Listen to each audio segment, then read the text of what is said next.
Hello and welcome to It's All About You, the best show about you on the internet. I am B. Dave Walters, life, relationships, and spiritual coach. This is episode number 48, Dating. I think it's 48. Yeah, episode number 48, Dating. Now, you might have caught episode 47 where we talked about flirting, but I got a little sidetracked because the person who was asking me the question, there actually was kind of a serious undercurrent to their question, so I didn't get to talk as much about flirting as I wanted. So I'm going to start with flirting this time. Now, just because you're in a relationship doesn't mean that you shouldn't watch this, because you can still apply these little tips and tricks to keep your relationship fresh. And you probably still need to be doing some of these things to keep your partner interested anyway. Things like having date nights and things of that nature. I know Charlene, if she's watching this, who is my wife, is probably rolling her eyes right now because we don't get nearly as many date nights as we should because kids complicate things. But again, that's why you have to work that much harder to keep things vibrant, okay?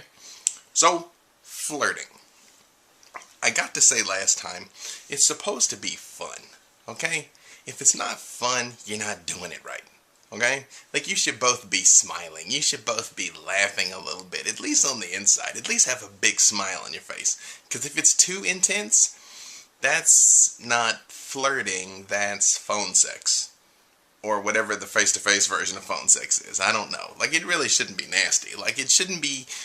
For the most part, if you're flirting, you shouldn't be saying things that couldn't be broadcast on television. I mean, maybe it has to be broadcast on television after like 9 o'clock, but, you know, it shouldn't really be too explicit, okay? So keep it light, keep it fun, okay?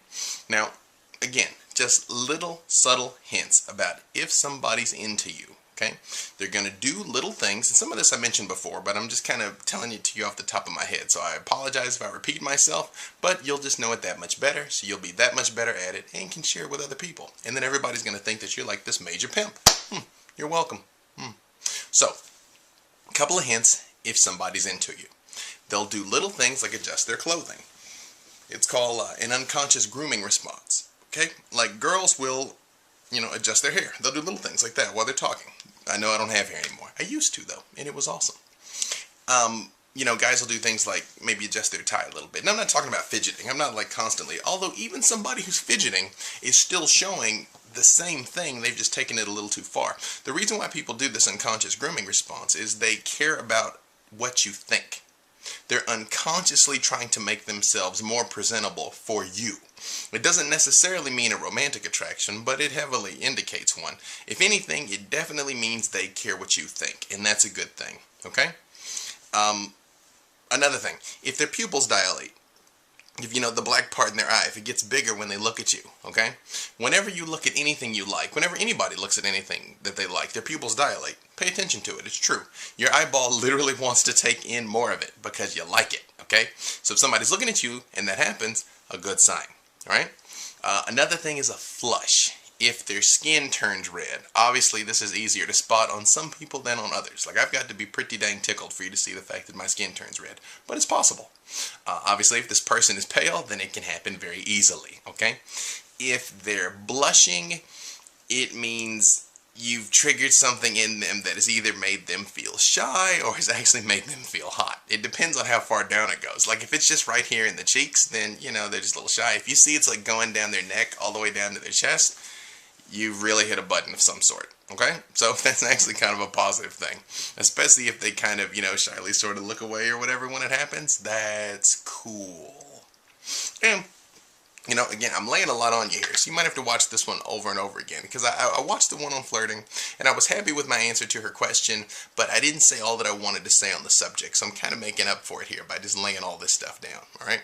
Now remember, the stuff I said about eye accessing cues, remember? I said it in the episode on personality, and I wrote an article about it. It's called 7 Billion Snowflakes, right? Or Understanding Personality. Eye accessing cues. You can watch a person's eyes and get an idea what they're thinking, okay? Now I'm going to try and do this because I'm used to looking at it, not demonstrating it. First of all, make sure they're right-handed. If a person is left-handed, this is exactly reversed. Okay, so you need to pay attention to them for a little while and get an idea of how they work before you start using this on them, because I don't want you to bust somebody out and call them a liar when the reality is you just misinterpreted their cues, okay? Now, you can tell what a person is thinking by watching which way their eyes go, okay? Like, if you say to me, "Hey Dave, where were you last night?" and I go, I was out with my friends. I'm lying. How do you know? When a person looks to their right, directly to their right, or from your point of view, if they're looking to what looks to you to your left or their right, they're manufacturing a sound. They're thinking of something. If they look off to their right or they look up and to the right, they're conjuring an image. Okay? Like if I say to you right now, don't think of a pink hippopotamus. Well, yeah, you thought of a pink hippopotamus. And if somebody was watching your eyes right now, you did this. Okay? Even if you did it subtly, you don't necessarily have to go. Right? Even if it's a little, that's enough if you know what you're looking for. Okay? If they go down into their right, it's their feelings. They're accessing their feelings. Okay?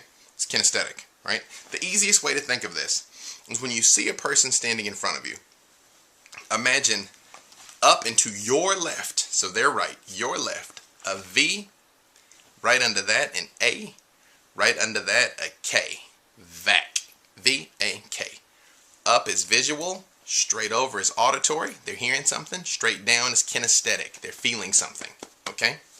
If it's off to their left, your right, their left, another V, another A, and another A. So it'd be VA, VAK, and VA. Visual, remembered. They're thinking of something. If you say, hey, where were you last night? And I go, I was out with my friends. I'm thinking back to what happened. I'm actually conjuring the image in my head of what happened. So I'm telling you the truth right now. If they look straight over to the side, they're remembering sounds. Like if you say, hey, what's Man in the Mirror sound like by Michael Jackson? They might go, I remember that. Same thing. They're accessing the memory of what it sounded like. And if they look down and to the left, it's auditory digital. It's thinking. They're pondering something. If I say, what's 2 plus 2? You go, Now, a couple of wild cards you should be aware of. Most people look straight up when they're thinking also. They can look down and to the left for auditory digital, or they can look straight up, especially if you're trying to access kind of your higher spiritual faculties. That's how you do it. So when you meditate, look up slightly, even if you have your eyes closed. Just tilt your eyes up as high as they can go comfortably, and it helps you access the spiritual parts of your brain, which is a whole different conversation. Also, when some people are thinking, they just defocus their eyes. They'll look straight at you, but just kind of start looking through you for a second. And then they'll come back together. And they were thinking during that time. So pay attention. Don't necessarily just ask somebody, the very first question is like, do you love me? And they're like, and you're like, liar! Right? Don't do that, okay? Get an idea for it. How does this apply to dating and flirting? When you're looking at somebody, you can watch their cues, you know? If you say something and, they kind of go, they might be imagining what it's going to be like when you guys are somewhere else, right? Or if they kind of frown but look over this way, they might be remembering the last abusive person they had that said something similar. So they're giving you hints, they're giving you clues, they're giving you little ideas all the time. People are telling you everything you need to know about them all the time. All you have to do is pay attention. It amazes me how many people just don't pay attention to what people are saying.